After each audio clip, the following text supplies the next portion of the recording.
I'm Francis Dearnley, and this is Ukraine, the latest. Today, on a national day of mourning in Ukraine after a single ballistic missile strike killed 4 people and injured 40 more yesterday, we report on the arrival of the US delegation in Moscow as the latest round of peace talks get underway. Then we hear from our Washington correspondent on the mood in the United States towards Ukraine and the current strength of President Trump, before taking a deep dive into how Russian soldiers are being sent into combat without helmets or body armour. Bravery takes you through the most unimaginable hardships to finally reward you with victory.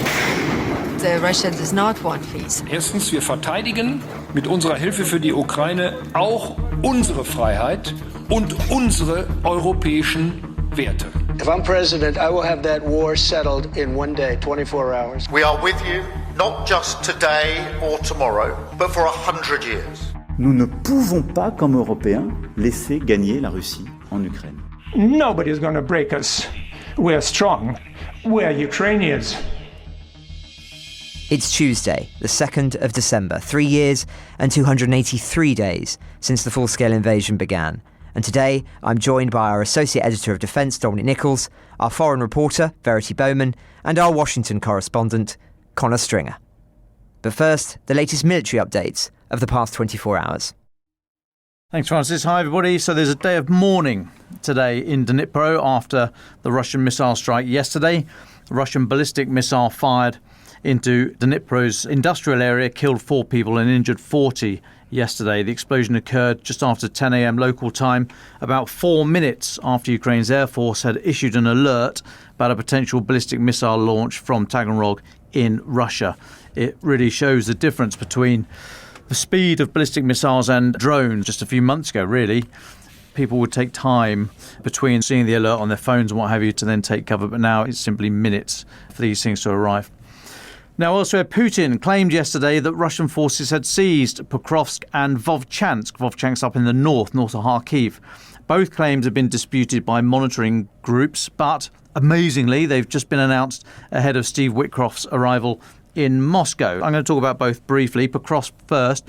The situation remains unclear, although if the city has finally been taken by Russia, that is not unexpected, as you will know.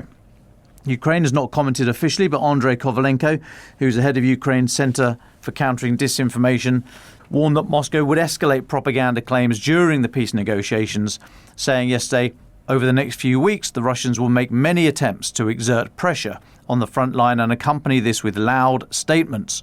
All of this is done exclusively for Western audiences and to raise the stakes in diplomacy. When he says Western audiences, I think we know exactly who he's talking about. Even so, Ukraine's 7th Rapid Reaction Corps, part of the air assault forces, said that they do have some elements in Pokrovsk. They say they retain the main and alternative routes into Minarad, about 5 km to the east, and that they've recently rotated troops in the city. Now, if Pokrovsk has fallen, it's cost Russia significant casualties and about a year to do so. Today's British MOD Defence Intelligence tweet says Russia has sustained approximately 382,000 casualties this year alone across Ukraine and approximately 1,168,000 since the start of the full-scale invasion.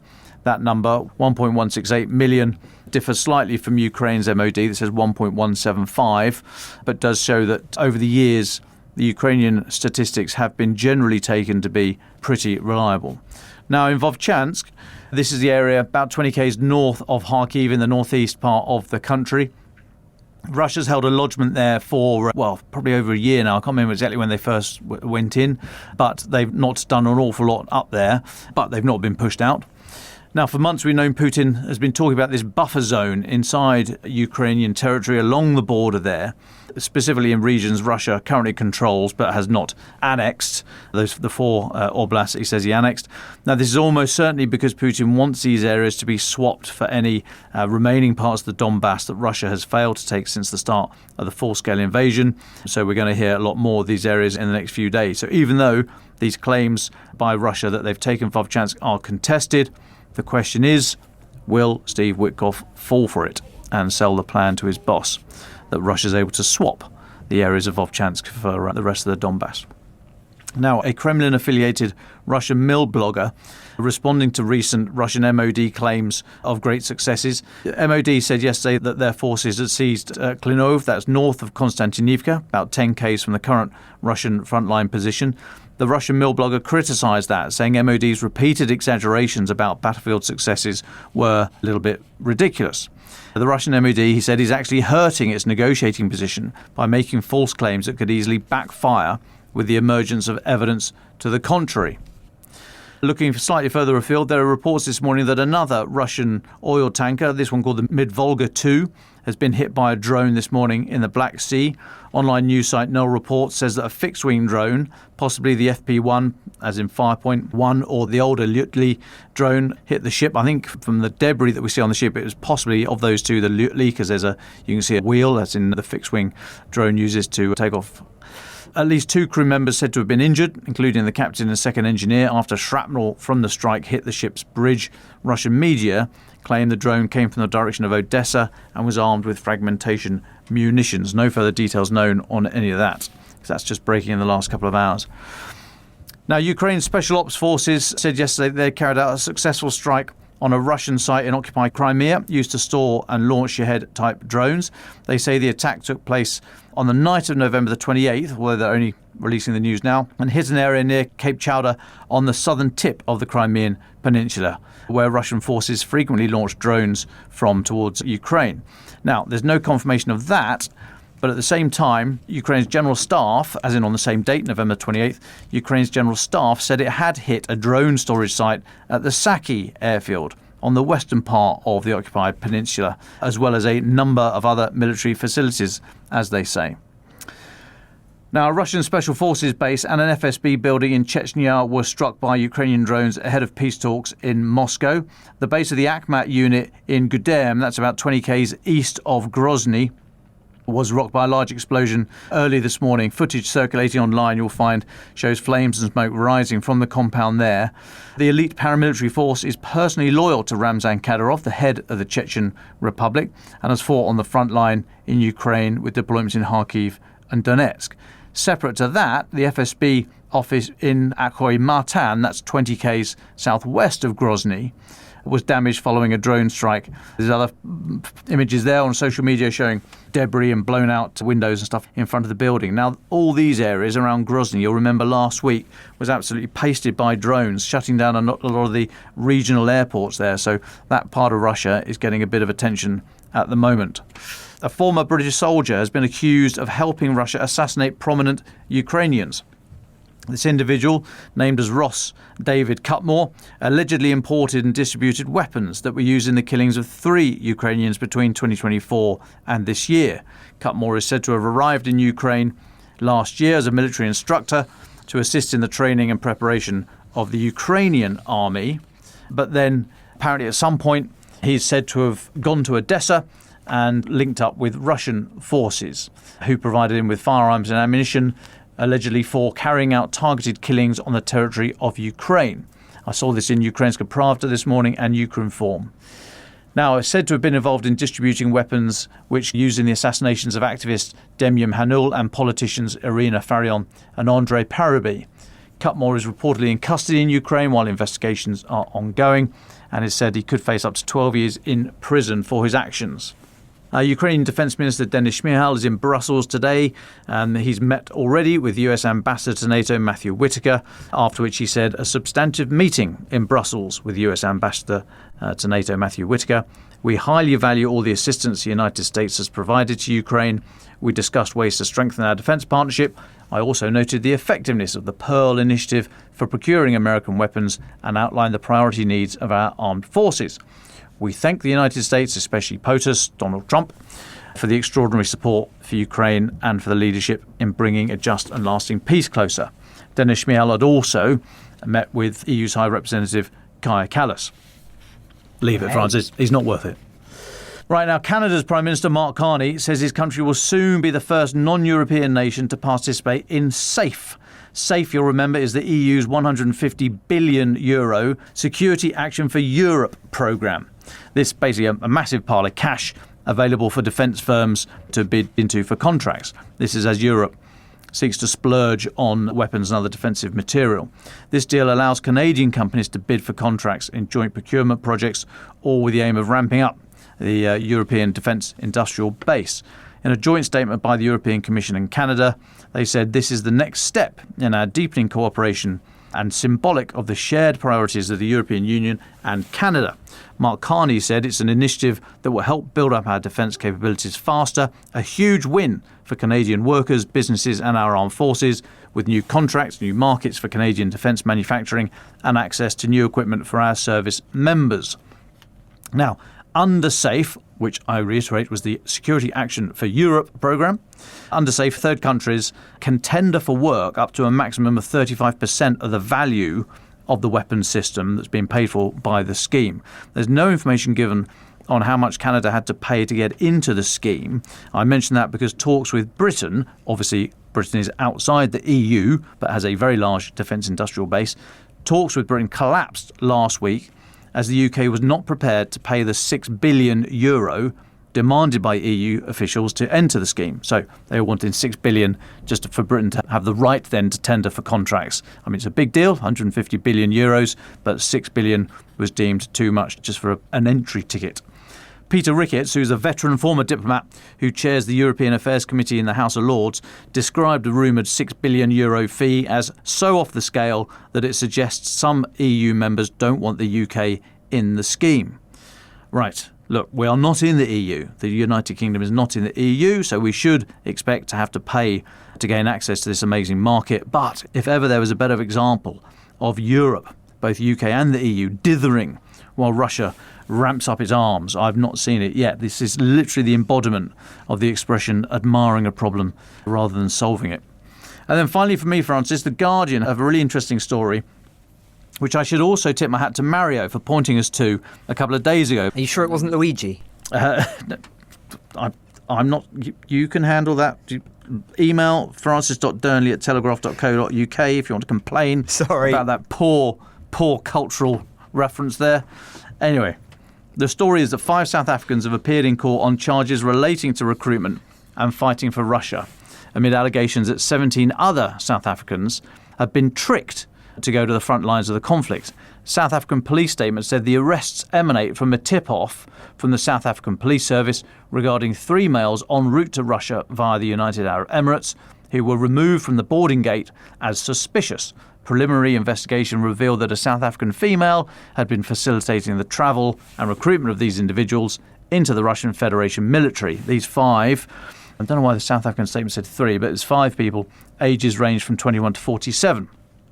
Now, I'm not sure if these individuals are connected to the somewhat bizarre legal case running through South Africa's courts right now involving 2 daughters of the former South African President Jacob Zuma. But on the 22nd of November, Nkosazana Zuma Makube filed a police report alleging that her sister, Duduzile Zuma Sambudla, and 2 others had recruited 17 men, including 8 Zuma relatives, by telling them that they'd be trained as bodyguards for the Zuma's political party.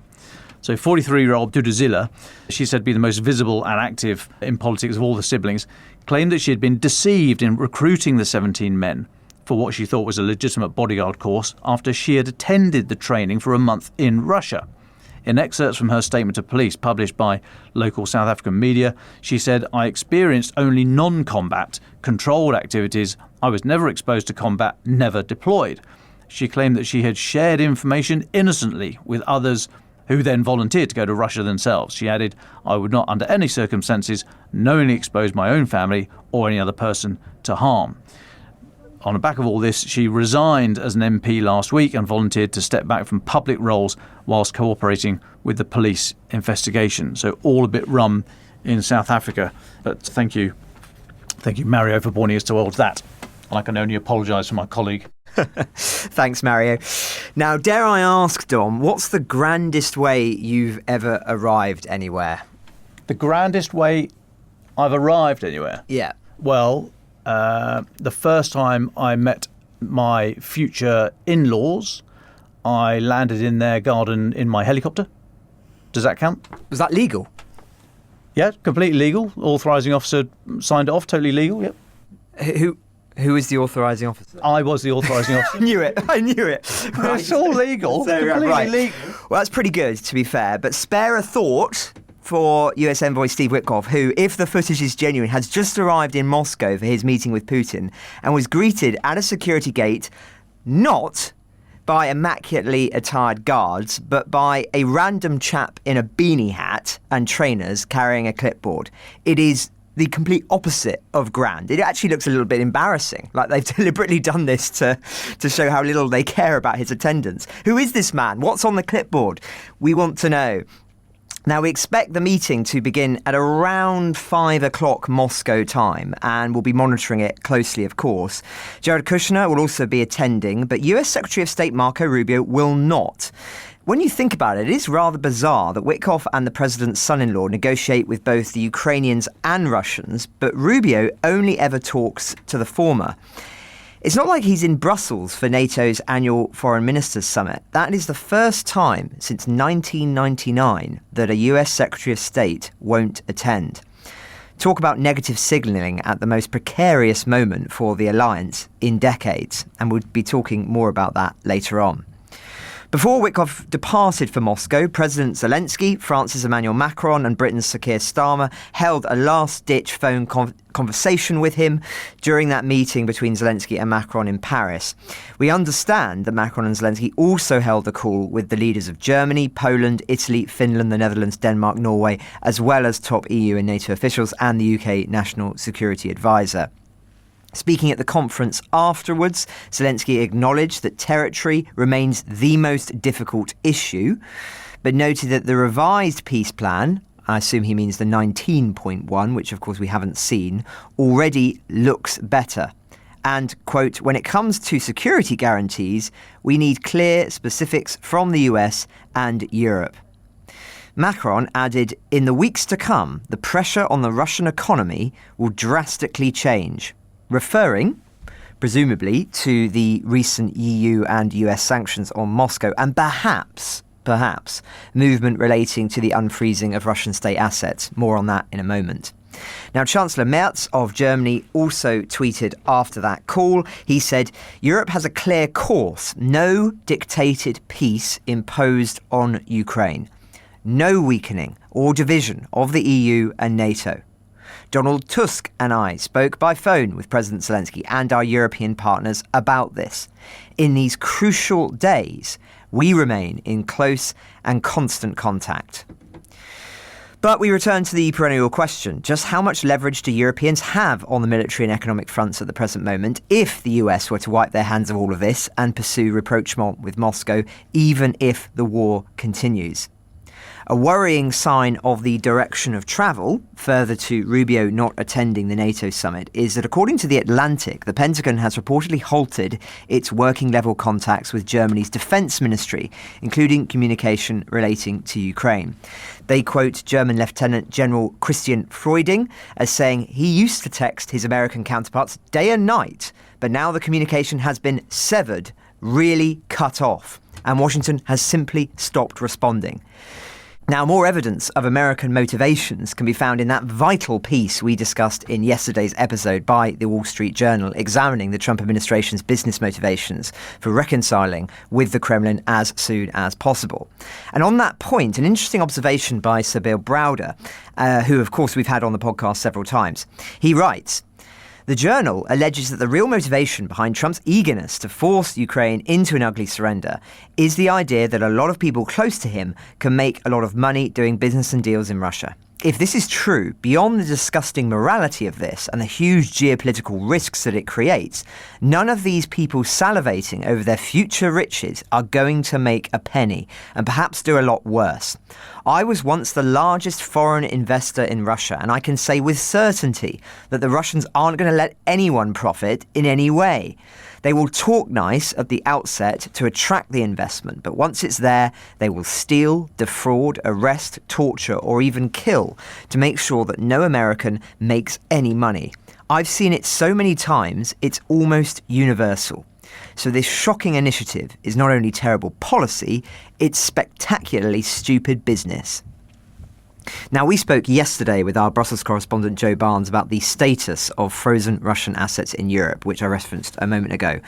According to German newspaper Süddeutsche Zeitung, though I think I should say this is contested in other media at the moment, Belgium is now ready to approve the transfer of Russian assets to Ukraine if 3 conditions are met. Specifically, that the EU, 1, provide legally binding and unconditional guarantees for the reparations loan, 2, share all potential legal risks among all EU member states, and 3, ensure the participation of every country where Russian assets are frozen, i.e. meaning the loan to Ukraine must be backed by those assets collectively. Now, Ursula von der Leyen apparently prepared to meet those conditions. However, Belgium is awaiting official confirmation and support from the rest of the EU. And on that score, things are less promising. According to the Financial Times, the European Central Bank has refused to backstop a €140 billion payout to Ukraine, dealing a blow to von der Leyen's plan to raise a reparations loan backed by frozen Russian assets. The ECB concluded that the European Commission proposal violated its mandate. So, a textbook example of 1 step forward, 2 steps back. But to end this segment with an update on the abducted Ukrainian children. Yesterday, First Lady Olena Zelenska took part in a high-level meeting in Paris while her husband was involved in talks with Macron. She said Ukraine had so far brought back 1,859 Ukrainian children via its Bring Back Kids initiative. A higher figure than we've heard before, but still only scratching the surface of the over 35,000 estimated by the Yale Humanitarian Lab. Mrs. Zelenska was joined by France's First Lady Brigitte Macron and French Foreign Minister Jean-Noël Barrot, and around 150 officials, diplomats, business representatives, philanthropists, mayors, regional leaders and cultural figures, representing the International Coalition for the Return of Ukrainian Children, which now includes 42 countries, as well as the EU, the Council of Europe and the OSCE Parliamentary Assembly. We also learned in the past 24 hours that the US Senate Appropriations Committee has formally noticed a hearing for next week on the subject of kidnapped Ukrainian children. It'll be chaired by Lindsey Graham, who has legislation that would designate Russia as a state sponsor of terrorism if the 19,000 Ukrainian abducted children since the start of the war aren't returned. 19,000 is the official figure. We believe it is considerably higher than that now in reality. We'll, of course, monitor that. We're still yet to see any evidence that the Graham-Blumenthal bill, which Trump has apparently given the green light to progress through the Senate, is any closer to doing so. But we'll be hearing from Connor later on just how much Ukraine is or isn't on the agenda in Washington. But now for the latest of our regular segments with our foreign reporter here at the Telegraph, Verity Bowman, looking into the battlefield experiences of soldiers on both sides. Verity, welcome back. Last time you were on, we talked about a disease associated with the First World War back in the trenches of this conflict and how robots are being used to bring back wounded soldiers from no man's land. But today, you're going to tell us about the state of equipment in the Russian army, or lack thereof. What have you been looking into? Great, thanks for having me on today, Francis. It's always lovely.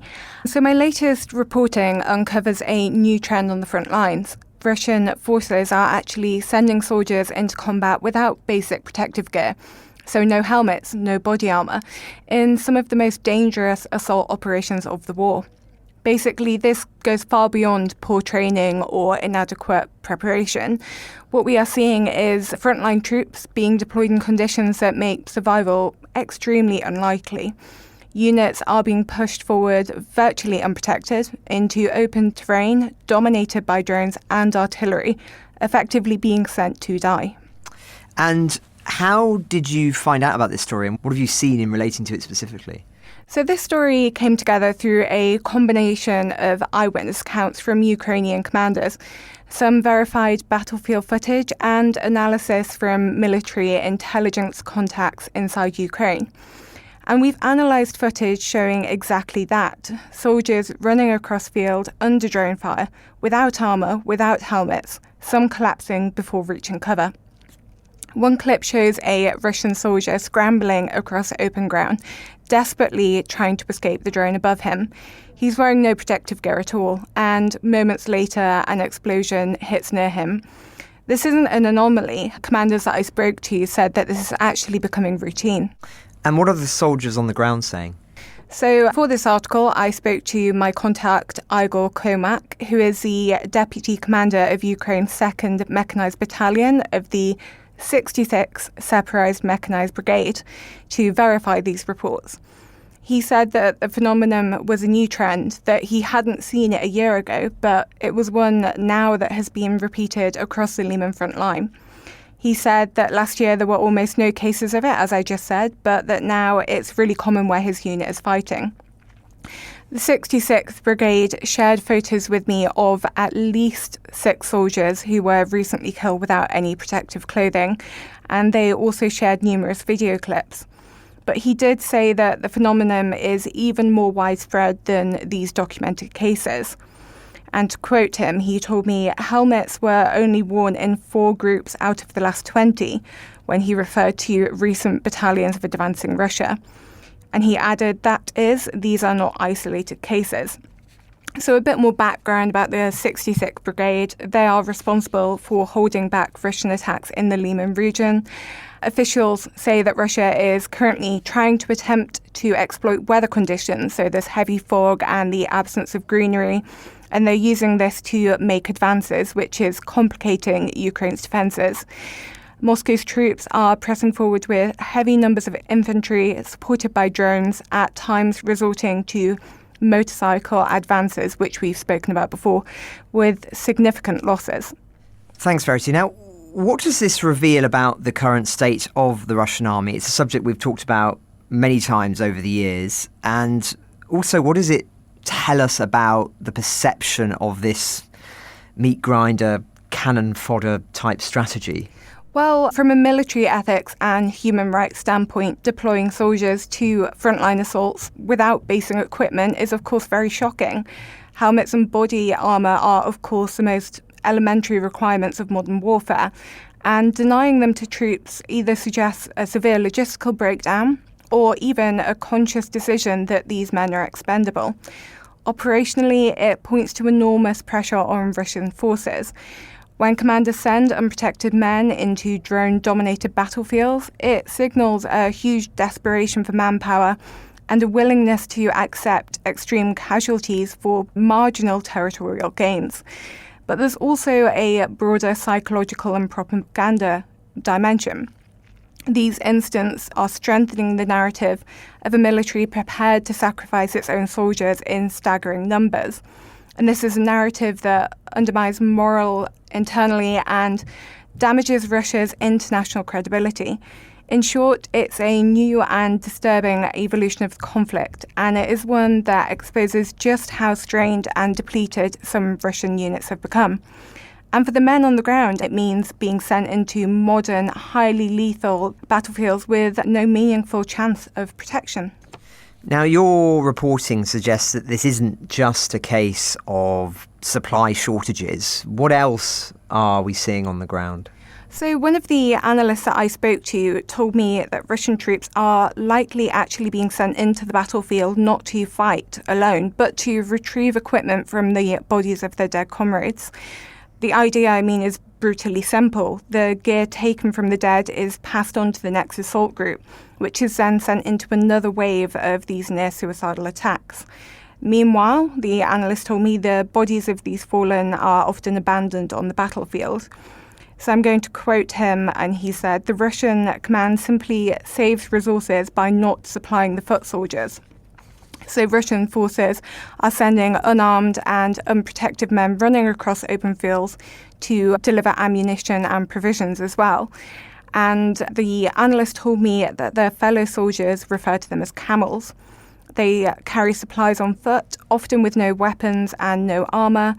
And Ukrainians say that drones detect them almost immediately and that they are often killed within seconds. Because these soldiers are so vulnerable, multiple camels may be sent in during a single operation, one after another.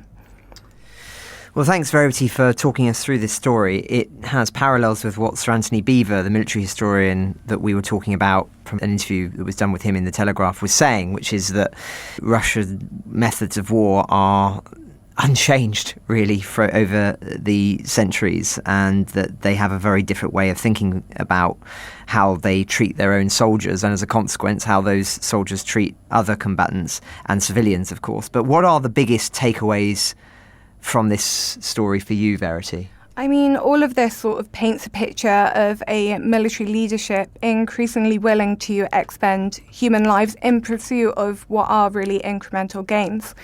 The basic lack of protection, the recycling of equipment from the dead, and the use of unarmed men as runners, it really speaks to a system under enormous strain and operating with little regard for the people it sends forwards. I think that it's a grim reminder for thousands of Russian soldiers on the front that the greatest threat might not only be Ukrainian firepower, but the decisions of their own commanders. And I think I will finish here on a quote from Commander Comic, who told me, "We are forced to destroy them because if we don't, our guys may die." And he added something quite stark. They must fight without armour because of the deception of their own command and their own decision to take up arms and go to war in a foreign country. Well, thank you very much, Verity, for your reporting. And of course, we'll link to that piece in the show notes to today's episode. Delighted now, dialing in from Washington, to be joined by our Washington correspondent, Connor Stringer. Not in a Winnebago this time, though, you'll be pleased to hear, with Dom. But Connor, thanks for finding the time. I know it's an early start for you there.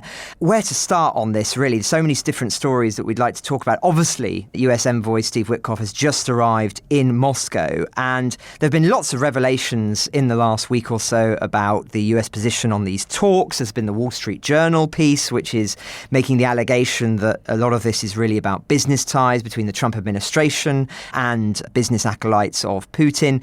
How much is this in the news in Washington at the moment, Connor? Because here in Europe, Ukraine is still the big story, but it would be very interesting getting your perspective on how much this is or isn't on the agenda over there.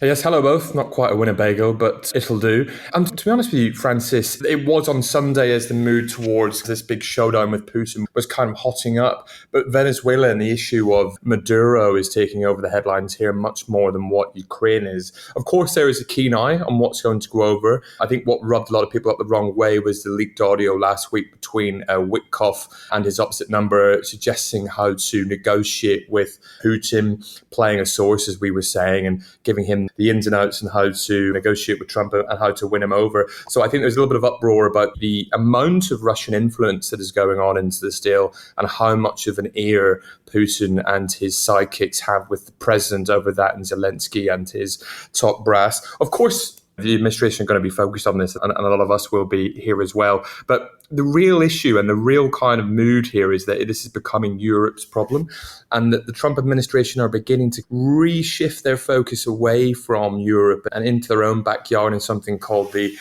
Donald Doctrine, or the Don Rowe Doctrine, as we've dubbed it. But this idea that they're redrawing the Western Hemisphere, looking at their influence in their backyard, Maduro, public enemy number one in this example, and that's where the focus is. So Witkoff going off and flying and doing these deals has become something of a little bit of a second thought in the media here. However, there will be much scrutiny as to what he comes back with, and there will be pictures of him handshaking with Putin, etc., etc. So I do expect it to be a bit of a flurry of headlines here, but not in what we probably expected in the past. And that tallies with what a lot of listeners to Ukraine the Latest write in and say, which is that Ukraine is just not in the headlines in the way that it is in Europe. And I think, speaking to what you've just been saying, Connor, Rubio, of course, deciding not to attend, as I was saying earlier on, NATO's annual Foreign Ministers Summit, the first time a US Secretary of State has not attended that since 1999. I mean, is it fair to say that even if Ukraine is Europe's problem now and not the United States' problem, what about NATO? I mean, is NATO now also Europe's problem? Is America seemingly not talking about that in the same way and not focused on that in the same way as it was before? Absolutely. You don't have to look further than the pleased up defence spending and the row that we saw at the start of the year with Donald Trump cracking the whip and getting others to increase their defence spending up to 5%. And that was all part of Europe taking a bigger part of the burden and being able to play a bigger role. And the fear among Europeans, as you heard, Dom and Francis, as I was hearing amongst top diplomats, is what this was kind of part of America's plan to slowly phase out of NATO, this idea that they were going to slowly reduce the amount of influence they were having. And I think that is what you're seeing here. Again, very much seen as Europe's problem, Europe's kind of coalition force, and the big focus, again, is what's going on in their backyard. And you can see that when you look at the security guarantees in both drafts put forward by the Ukrainians and the Russians that were leaked over the last couple of weeks, those security guarantees,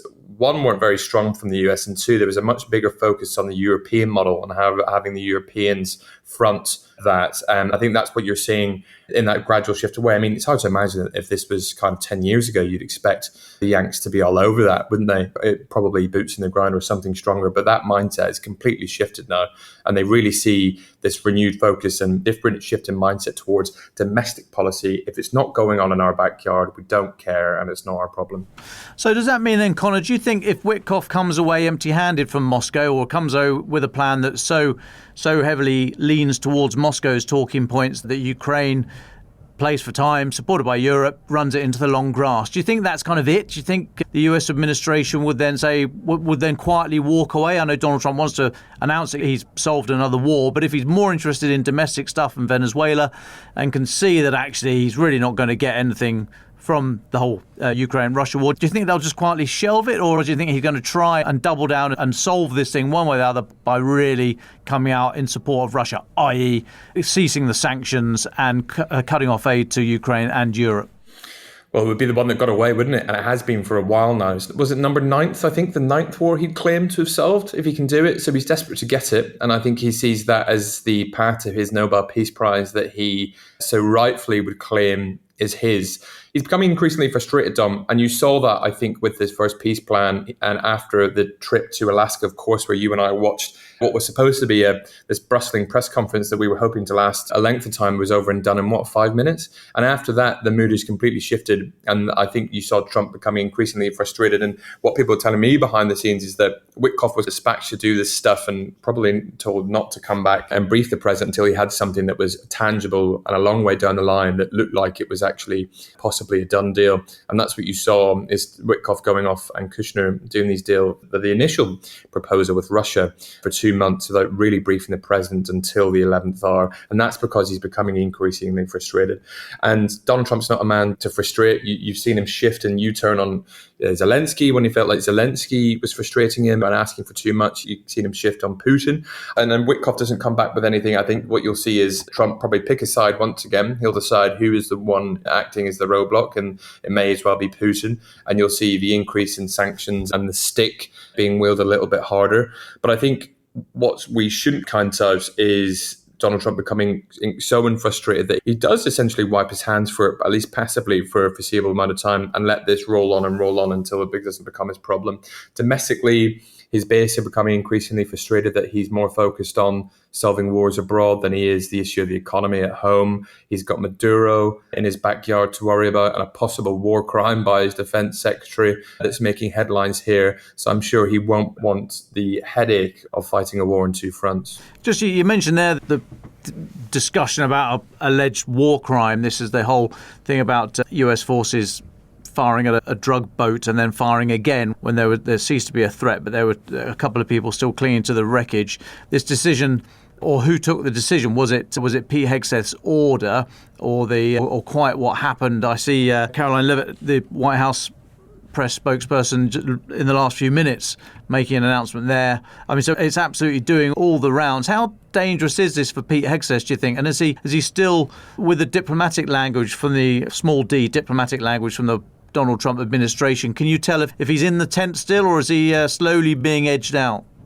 He's in hot water, isn't he? And you can see that yesterday, very keen the administration to completely shift this away from Hegseth towards Admiral Bradley, who is now being footed, or the man who ordered this strike. You saw that yesterday, where Hegseth was essentially throwing him under the bus a little bit, and Caroline Leavitt doing the same thing and being quite clear that this wasn't Pete Hegseth.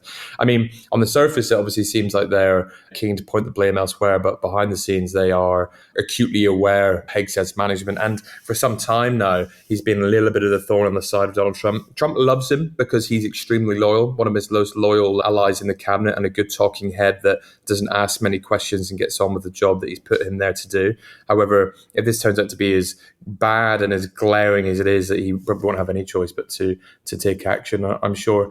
I thought it was quite telling, Dom, yesterday, Caroline Levitt, and the way they were phrasing this and some of their, you say, small d diplomatic language. But for the first time, we saw for the administration label these strikes as self-defense. They've always labeled them as an attack on kind of narco-terrorists, the stop of an invasion, but never in the kind of self-defense manner, in the way that they were being actively attacked. And that's, to me, seems like an attempt to try and lay the foundations for a possible defense to any war crime possibly committed, although very thin and used on rare occasions. Self-defense, of course, is often used as a defense in these situations. So I thought that was quite telling, actually. You can see that what they're trying to do and where they're trying to position Pete Hegseth straight away. And given all of this, Connor, how strong is Trump at the moment? Because watching from Europe, it seems that there are many scandals, many issues that are drawing negative headlines. And you say that among his base at the moment, there are frustrations about his lack of focus on some of the core issues over there. I mean, is this an administration that is secure and that its power is still very, very potent, as it were? Or is this an administration already on the wane? He's weaker than what he was at the start of the year. You've seen that in the last couple of months, especially over Epstein. He faced a very embarrassing Senate and congressional vote to release the Epstein files, which he eventually had to endorse or faced quite an embarrassing defeat, the first of the year, which wasn't fantastic. Many Republicans, of course, rebelled on that, which wasn't great. He's lost his staunchest ally in Marjorie Taylor Greene, who would bat for him and do anything that he asked of her for many years, who quit Congress in dramatic fashion after they fell out in the last couple of weeks. But look, let's not also forget that Donald Trump is still Donald Trump, and he yields incredible power both in the White House and abroad. And it's Donald Trump himself, the individual, the character, his persona, that carries with his power and how he likes to negotiate, the way he manages, and the kind of aura that he brings to the White House. He's certainly not weaker where he was this time last year. I mean, so far he hasn't actually sacked anyone. In the space of the first 90 days of his first administration, I think he went through 10 cabinet members and a couple of chief of staff. So he's much more settled. They've had a 5-year head start at this. They've got the most loyal of allies behind him in his cabinet and in his top team. But he's most definitely not in the same position he was about 9-10 months ago. So weaker, but when does the starting gun really get fired for the midterms? About a year away. But I mean, is it literally the new year? Wait till Christmas out of the way, New Year out of the way, and then the politics really starts looking at the midterms, or are we already in the mix? Yeah, I think wait till after the holidays and you'll start to see that going now. And even possibly just after that is when you start seeing the jostling for the presidential run, which is crazy, really, because it just feels like we've just had the chaos of the last election fallout. And now we're faced with ramp up to the next. But things start to kick off here towards the new year. I mean, the midterms are supposed to be and are expected to be a bit of a nightmare for the Republicans, and which is historically the case. And so they're very much braced for that. And that's why you're seeing Trump and this administration try and ram through as much policy as they can before those midterms, as they expect to lose the House and possibly even the Senate, which would mean basically they face an absolute roadblock on any legislation they try to do. So that's why we're seeing this absolute full court blitz at the moment of policy after policy and headline after headline as they try and get everything they wanted to do, the most difficult stuff, particularly immigration, some of the foreign policy, and other more poignant and potent domestic policies over the line before then. Well, Connor, thank you very much for your insights, and we'll have a link in the show notes to anyone who wants to look at your reporting from Washington for The Telegraph.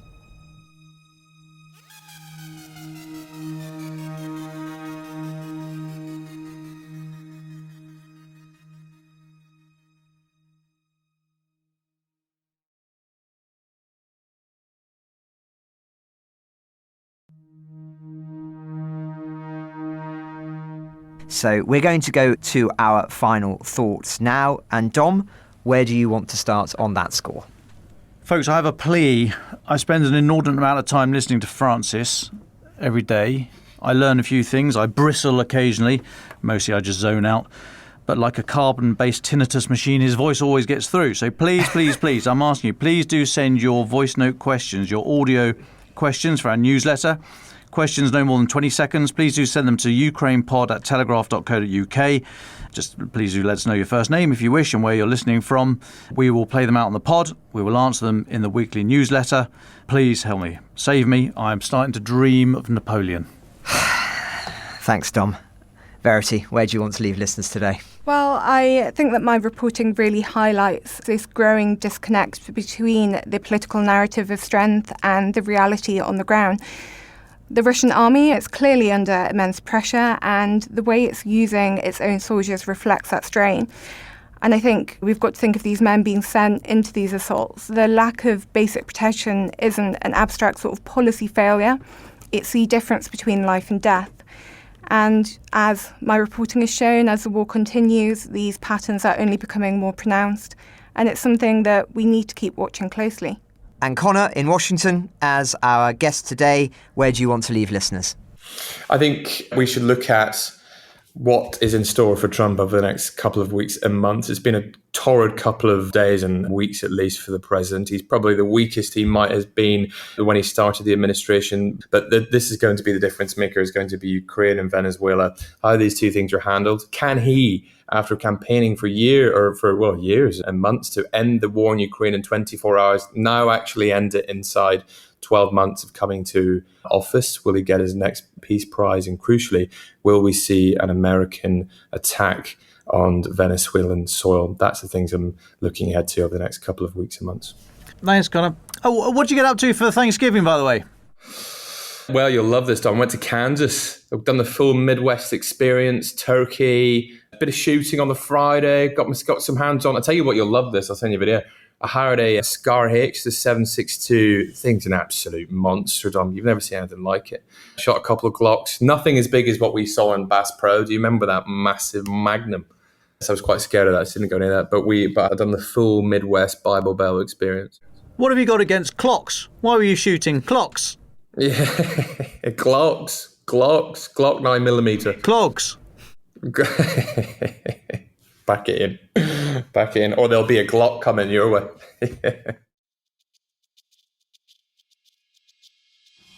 Ukraine the Latest is an original podcast from The Telegraph, created by David Nicholls. To support our work and stay on top of all of our Ukraine news, analysis and dispatches from the ground, please subscribe to The Telegraph. You can get 1 month free, then 2 months for just £1 at www.telegraph.co.uk/Ukraine the Latest. Deploying cutting-edge technology, we also release Ukrainian and Russian versions of this podcast. These translations retain our voices and delivery so that it can reach listeners in every region of Ukraine and those parts of Eastern Europe where Russian is still widely spoken. Links to those can be found in the podcast description to this episode. You can also now sign up to the new Ukraine the Latest weekly newsletter.